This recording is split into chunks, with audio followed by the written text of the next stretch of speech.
Hello everybody, welcome to Storytime. My name is Charles Xuan and I am a storytelling sales coach. If you enjoy this video, which I'm pretty sure you would, please subscribe and share it with your friends. You're probably wondering, why do I have a chopsticks in my hands?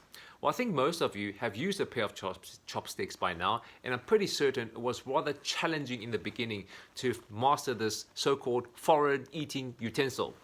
Well, I remember when I was in nursery school, I did not like to use this. Why? Because using chopsticks was hard. I much prefer eating with a spoon instead.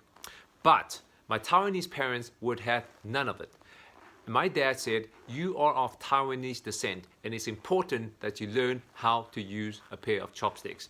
So each night after dinner, I had to sit and practice how to use chopsticks under the watchful eyes of my parents. I had to repeat the correct movement and touch the tip of the two chopsticks over and over and over and over again until I perfected it. Little did I know, this was one of my first exposures to the concept of deliberate practice.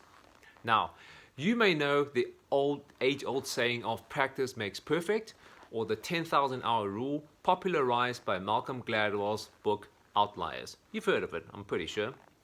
Now, I would like to point out a single detail about the 10,000 hour rules that is often overlooked, and that is there is nothing magical in the 10,000 hour itself, because if you are practicing the wrong thing, you are simply perfecting the wrong act.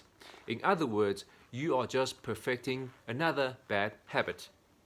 Rather ask yourself, what am I practicing deliberately? Now, here are 3 points to consider. Number 1, do I really understand the basic fundamentals? Now, in the classic movie Karate Kid, aka Daniel-san, he was made to practice wax on, wax off, wax on, wax off, over and over again by Mr. Miyagi. But in hindsight, Daniel-san was practicing defensive mechanism without him knowing.